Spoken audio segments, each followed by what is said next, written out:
Hi there, welcome to The Real Agenda with me, Tom Burgess. Thanks for joining us and I hope you are keeping safe and well. Now today we're really excited to be talking to Gavin Esler, the former BBC Newsnight presenter, author and one-time candidate for the European Parliament. We'll be talking about the state of our nation and the Real Agenda exclusive look at Gavin's new book, How Britain Ends. Oh, indeed, that's a cheery title. Still, at least I'm not being grilled by Gavin. Plus, we'll be taking a closer look at some of the news from the campaigning groups that are reshaping our world and seeking to bring some more compassionate and just society in these crazy COVID times. And we want good news, not just gloom and doom here. We want to put things right with a positive, practical agenda. So before we speak to Gavin, let's get an update on some of the news. Now, there's an all-party parliamentary group, that's the APPG, on the Green New Deal, which includes MPs Caroline Lucas and Clive Lewis. And they asked people what a post-COVID society and economy should look like. And they found that there was a desire for a fairer, greener, kinder Britain. 66% of UK adults want the government to prioritise health and well-being of citizens over GDP. Now, the research found that rent caps, a jobs guarantee and shorter working week were also important. A focus on well-being rather than GDP is one of the aims of our friends at Compassion in Politics, which we'll be hearing more about in this series of The Real Agenda. On the 6th of September, there was a letter in the Sunday Times calling on the government to replace council tax and stamp duty with one simple property tax based on actual property value and people's ability to pay. It would result in a fairer system of taxation. Council tax currently causes great hardship for low-income groups and is unpopular and based in England and Scotland on property values that are almost 30 years old. The letter was signed by 25 individuals and campaigning groups, including the chair of the Coalition for Economic Justice, that's me, and also along with the Institute of Public Policy Research, the Equality Trust, Demos, Taxpayers Against Poverty, Adam Smith Institute, Onward, and the former Liberal Democrat leader Sir Vince Cable, to name but a few. The proportional property tax is being proposed by Fairer Share, campaigning group set up by the former Goldman Sachs executive Andrew Dixon, who said the government is promising to level up Britain and it should start by conducting a thorough review of our residential property taxes. Many of you will be aware of the inspiring work of the Reverend Paul Nicholson, who sadly died in March, aged 87. Many were concerned that his work may not continue. The charity he set up, Zacchaeus 2000 Trust, is well established and has some excellent staff fighting poverty. The political campaigning group he formed, Taxpayers Against Poverty, has over 24,000 followers on Facebook and is still growing. It's run by dedicated volunteers and desperately needs funds to truly make a difference on ending homelessness and securing minimum income standards. Taxpayers Against Poverty is partnered with Compassion in Politics and is campaigning hard to make compassion at the heart of British political decision making. If you'd like to help in any way, please go to the website taxpayersagainstpoverty.org.uk or compassioninpolitics.com. We'll keep you posted here on The Real Agenda. More news in our next episode. If you'd like news of your campaigning group included here, then let us know on info@realagendaradio.org. And we're really excited here at the Real Agenda Network because there's more and more of you listening over recent months. There's always plenty to choose from on the Real Agenda Network. We offer a range of related shows on this channel from organisations like Compass, Compassion in Politics, the Equality Trust, Tax Justice Network, Taxpayers Against Poverty and Unlock Democracy, and we're adding more each month. So the Real Agenda Network sets out to inform, inspire and involve those who want a democratic, inclusive and fairer society that respects human rights and protects the planet. And this show, The Real Agenda, with me, Tom Burgess, was the original initial show that we started in October 2018. So thank you very much indeed for listening. You can also hear our shows on podcast radio, which has a reach of 12 million people in London and the southeast England and is expanding further. More about them on thepodcastradio.co.uk. So let's find out what state we are in and hear the view of Gavin Esler. Most of you will know Gavin as the main presenter of BBC Two's flagship political analysis programme Newsnight, which he hosted from January 2003 until January 2014. Plus, he also had a stint as BBC North America correspondent. Since 2014, he served as the Chancellor of the University of Kent. He is also an accomplished author of non-fiction books and novels. His book, Lessons from the Top, is particularly good, and I've used the content from that book several times myself, also when I was advising one of the leaders of our political parties. His most recent book was Brexit Without the Bullshit, and he has a new one coming out, which we're going to get a sneak preview today. I think it's due out in February. Now, Gavin has met many world leaders and spent time in the USA, so has a unique perspective on politics, not just in the UK, but also the world. Our country seems to have taken some crazy political decisions and seems to fail to resolve the huge inequalities that cause hardship for millions every day. So I'm keen to get a view on why can't we solve these fundamental problems, what can be done, and what we can do to make change happen. Welcome to The Real Agenda, Gavin. Thanks very much indeed for joining us. How are things with you? What have you been up to in recent months? Well, I've been actually extremely busy. It's been a very odd time. Lockdown was actually, despite all the obvious hassles that it involved, was actually quite good for me in the sense that I'm writing a new non-fiction book, and I could do a lot of the research from home. And it seemed to, day by day, the kind of difficulties that the government, the self-inflicted wounds that have been inflicted upon us by the government, actually are really what I'm writing about. And so, in a sense, that was good. And I managed to get a fair bit of exercise. I live on the Kent coast, and so compared to other people stuck in the big cities and finding life much more difficult, it's been okay for me because I have been able to work without leaving the house. So you've travelled the world, you've interviewed many leaders and public figures, and you have toured the country not only in your broadcast career but also with your recent book tour. So you've got a pretty much a global and local perspective on what the problem is with Britain, and that's really what I wanted to talk to you about. What is the problem with Britain? Well, in a nutshell, the problem with Britain is Britain. The United Kingdom is disunited, and I don't think there's anybody from whatever political persuasion listening to this would be able to argue otherwise. We face, just to take the example of coronavirus, we face a common threat, almost like a war in a sense. We're all agreed what we want. We don't want people to die. We want to get on top of this. We want a vaccine. We want to go back to whatever normal is. And yet we can't agree how to do it. And not just because, the science is very difficult, and it is difficult, but because Scotland, Northern Ireland and Wales, devolved governments, have been pulling in separate ways. They feel that they've been largely ignored by the Westminster government. And within England itself, many people feel London, certainly at the start of coronavirus, felt that things were not going the way that the mayor wanted. And so instead of all pulling together, we have been, in a sense, pulling apart. And the book I've been researching has got the title, which kind of gives it away, is How Britain Ends. And it's not a prediction, and it's not even suggesting that that's necessarily a good idea, but it's looking at the way in which we have just failed to develop a system of government for the 21st century and rely upon a system of government based on actually the era of the horse and cart. And until we grapple with that, we're not going to be able to figure out what to do about Brexit, figure out what to do about devolution, work out what to do about people in parts of England in particular who feel left behind.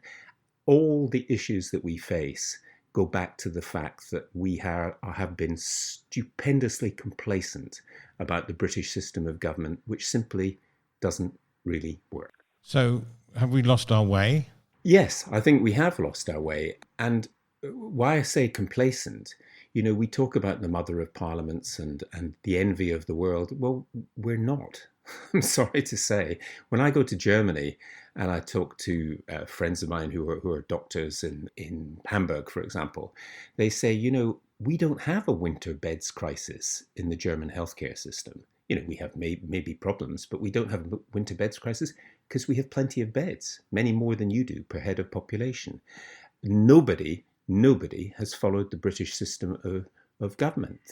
From the Americans who outright rejected it, to there isn't a country in Europe which has an unelected upper chamber in the House of Lords. And I've been talking, I've been to a lot of political meetings and literary festivals over the past year. And the inspiration of this was really people saying, all MPs are terrible, which I don't agree with. I think many, many MPs are really bright, very hardworking, and I admire them. The trouble is they tend not to get to the top very often in government. And Chris Grayling's name comes up repeatedly. People have asked me, how do you get to be Chris Grayling? In other words, not that he's a bad person, but he was a terrible minister. So how does that work? How come we have a system where someone like Mr. Grayling can fail as Justice Secretary, fail spectacularly as Transport Minister in awarding, contract to ferries to a company that didn't have any, and then go on to be pushed to be basically leading the committee on security, national security, and failing to understand that he wasn't going to get the job because people didn't have faith in him. So that's really what I think is the core of the problem, that because of the two-party system, because of the way in which the first-past-the-post system continues to work, we have a government which claims to have a huge majority, and does in Parliament, but based on 43% of the population who voted for them, and 57% didn't. So we haven't even begun to really address those failings. So people have tried in the past, but until we grapple with the absolutely archaic system of government, we are not going to get good governments, and we're going to get people like Boris Johnson and others who rise to the top, despite the fact they never really achieved anything for other people, only for themselves. And so is this about a lack of leadership, or are we just not, creating leaders anymore, or they're just not trained, or they've got the wrong viewpoint? I mean, you've written a lot about leaders and how to be a good leader. Is this the problem we have here? Because it does seem surprising, that people like Boris Johnson are actually the leader of the country. I can't really understand how these people become our leaders. How do we change that? I mean, what's going on here? Well, there's a number of things going on there. The one thing, the answer to the question, how do you become Chris Grayling, is that you become loyal to whoever happens to be the party leader. You don't rock the boat. And the same was true in the Labour Party, under Jeremy Corbyn, that you toe the line. And if you don't toe the line, or you're seen to be a threat, a very, very bright guy like Ed Miliband, sidelined to the backbenches, possibly because he was seen as a threat, because he was so much more competent than some of the others around the Labour Party table. And within our current government, I mean, there are one or two people who are pretty competent, but there are a lot more Tories on the backbenches who are more competent. And I'm not going to go through the whole list. I think anybody listening will have a good idea. And we've lost trust. To back up, how do you become Chris Grayling is that you are loyal to whoever it is who happens to be leading the party. And if you get somebody like Boris Johnson, who has a style, but he doesn't have a philosophy. I mean, nobody would think that he has, like Mrs. Thatcher. Again, whatever you think of Mrs. Thatcher or Tony Blair, they had big ideas for how to change this country. Boris Johnson has got big ideas for how to keep in power by himself. And everything else is negotiable. Border in the Irish Sea, customs border in the Irish Sea or not, for or against Brexit, eat out to help out, or a rule of six, and whatever you do, don't socialise with other people. He doesn't have what used to be called in British politics bottom. He doesn't have a basic sense of where we're going. And until we get people, I'm not suggesting hugely ideological people at all. I'm suggesting that people at least who have a track record of competence, and other countries can do it. Germany can do it. They've got many flaws, but they can do it. But we don't seem able to do it. And that means we don't trust, many of us, anything that comes out of the mouth of the Prime Minister, which is a real problem when we're faced with the coronavirus epidemic. So how can we fix this? There's a lot of talk about the problems. What's the answer? What can we do to improve the situation that you've described? Well, there are a couple of possible answers. One is for people to opt out of the United Kingdom, which obviously the Scottish National Party wish to do, and there are, according to polls, increasing numbers of particularly young people in Northern Ireland who would like to do that. And even in Wales, where nationalism has taken a different form, there is a movement, a continuing movement for some kind of independence. Now, whether they will come to anything or not, I don't know. But in opting out of the European Union, other parts of this nation wish to opt out of what is the United Kingdom as currently constituted. The alternative possibility is massive, huge constitutional reform. We had a vote a few years ago on proportional representation. It failed because nobody except for the Liberal Democrats were really, really actively in favour of it. And quite often constitutional matters are boring. That is, they are boring until they become interesting. And if Scotland votes to leave, as I believe it will do under the current circumstances, the United Kingdom will be forced to confront it. So we need to rethink Westminster, how Westminster works, or rather doesn't work, because it's the core of our many errors. We need to look at what works in other countries. And one of the things that works is a programme of real devolution. And I mean within England, for example. We have a system where, just to take one utterly outrageous example, in the general election of 2015, UKIP, and I'm not a UKIP supporter, but UKIP got nearly 4 million votes and got one seat of somebody who was a Conservative defector and who eventually changed his mind. So they ended up with no seats. That is really, in a modern democracy, appalling. And had those 3.8 million people, almost 4 million people, managed to get real representation in Parliament on a reasonable proportional system, there would have been 80 UKIP MPs who would have been held up to scrutiny, and people would either like what they say or probably would have found them to be not actually very coherent. So we need to think about that part of the system, and we also need to think about how do we strengthen the local government that used to work so well in our country, and then following Mrs. Thatcher, it was much more centralised. I think we need to rethink that as well, and that will be of particular benefit within England.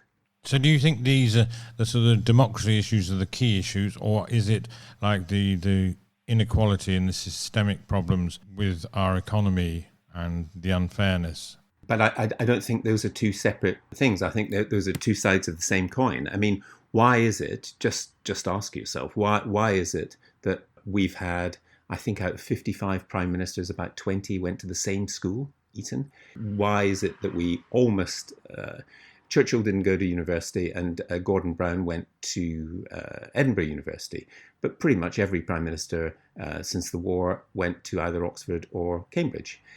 So we have got a system which many of the people who end up running the country have no notion about what it's like to, for example, not be able to afford school shoes for your school kids. Some do, and they fight very strongly for it.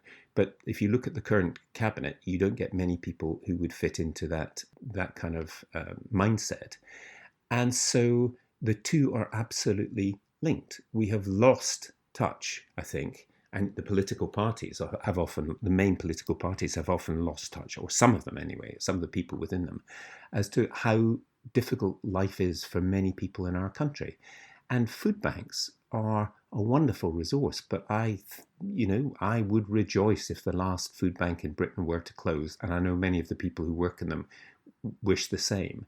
We have to do something about it, but we can't have a kind of society fit for the 21st century when we have a political system which is absurdly stuck in the 18th or early 19th century, with all the phony rows that we have about whether we should sing Rule Britannia or otherwise, rather than the real rows that we should be having, which is why, if we really are the fifth or sixth largest economy in the world, do some people not have enough money to eat? Absolutely.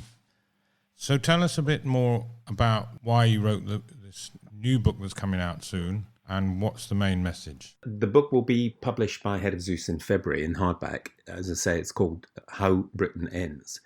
And the main message of the book is that we live in a United Kingdom, or supposedly United Kingdom, where the structures were reformed roughly every 100 years. 1603 was the Union of the Crowns, then early 1700s the Union of Parliaments, then 1801 Ireland joined the United Kingdom, and 1922 because of failure of imagination in Britain, and interrupted, of course, by World War One, Ireland left under the most brutal circumstances. So 100 years on, every 100 years or so, we reinvent what we think of as our United Kingdom.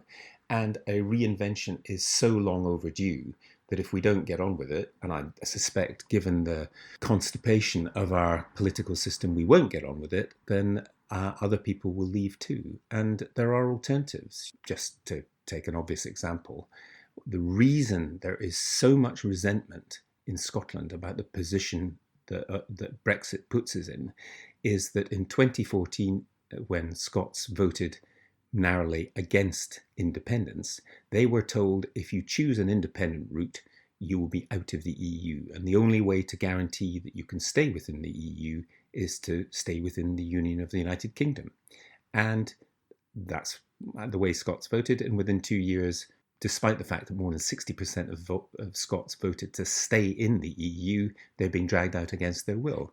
Now, that is a democratic deficit. And so what the book does is I look not just at this democratic deficit that as it's seen in Scotland, but also as it's seen in England. Because as I mentioned, even though I disagree fundamentally with everything that UKIP stood for, which wasn't very much, frankly, it was one thing really, the fact that so many people voted for them and failed to get representation in the so-called mother of parliaments was really despicable. Those two things, a sense of English nationalism as well as Scottish and Irish and Welsh nationalism, propelled me to write the book. And I think until the only way of dealing with those competing nationalisms is either finding some way of amicably separating, or to allow people to have a real voice in the way this country is run. And many people, including those who voted UKIP, do not have that voice. So, according to your book, then, how does Britain end? You'll have to wait till you get to the last chapter. It's a cliffhanger. That's all I could say. I could sum it up by one word, which doesn't give entirely the game away. If Britain is going to end, it will end as a result of carelessness and incompetence. And I think, again, I can't speak for everybody listening, but I suspect most people listening will understand exactly what I mean. Okay then, Gavin. So say the Prime Minister calls you in one day and says, Gavin, you have more experience and you've got more knowledge of the world than me. What should I do?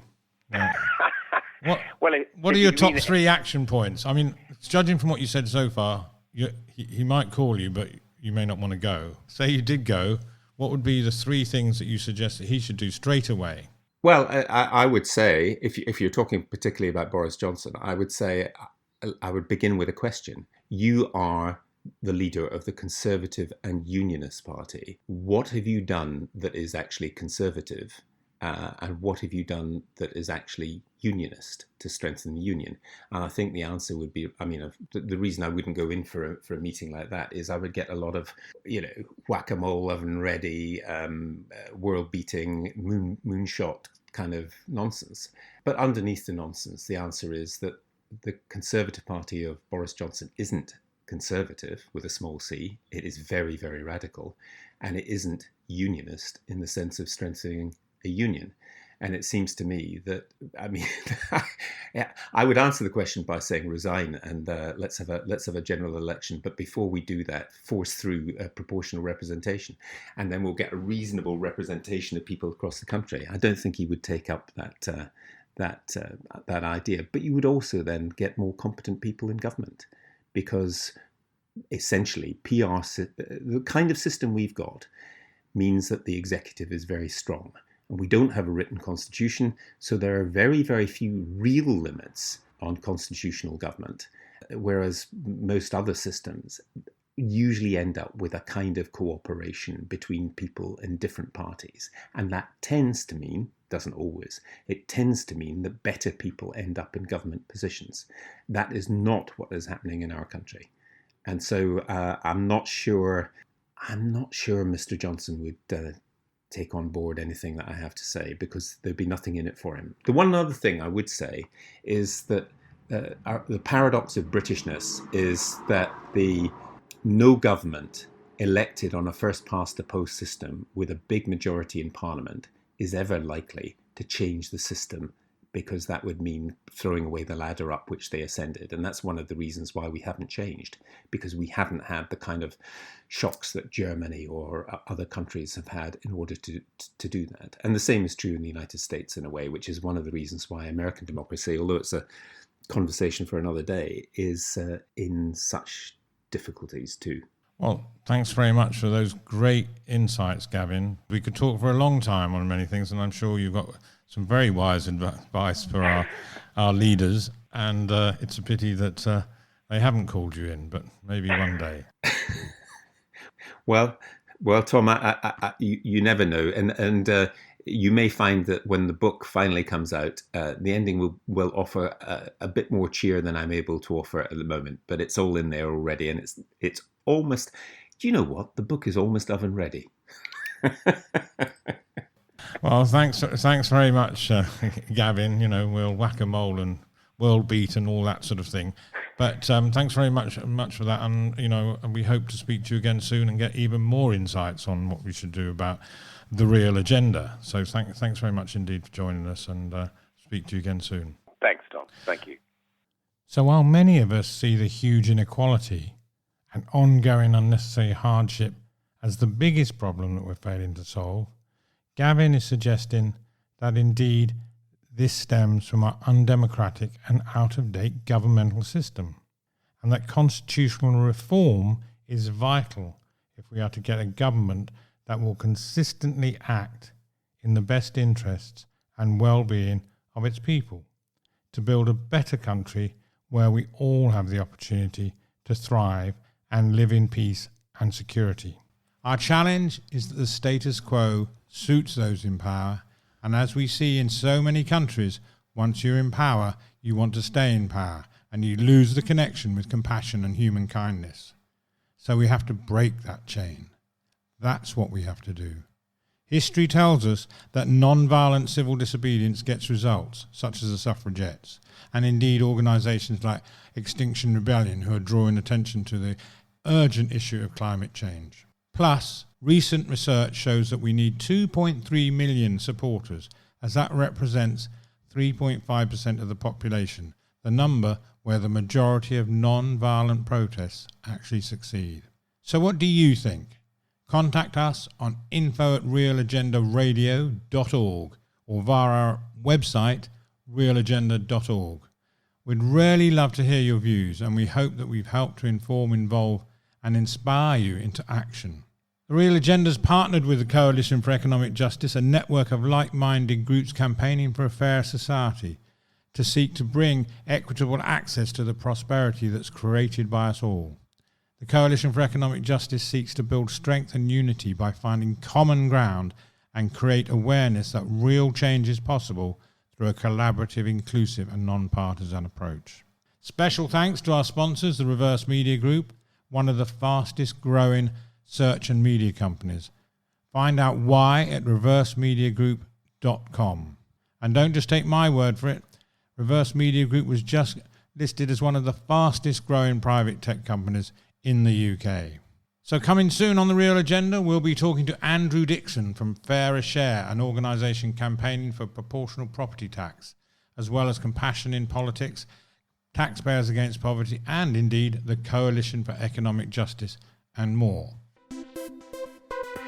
So one thing is certain, people want to see change to a more compassionate and just society, as well as more courageous politicians prepared to do the right thing for people over party. It's urgent, and it's up to us to make it happen. That's The Real Agenda. I'm Tom Burgess. Thank you for listening, and I look forward to talking to you again soon.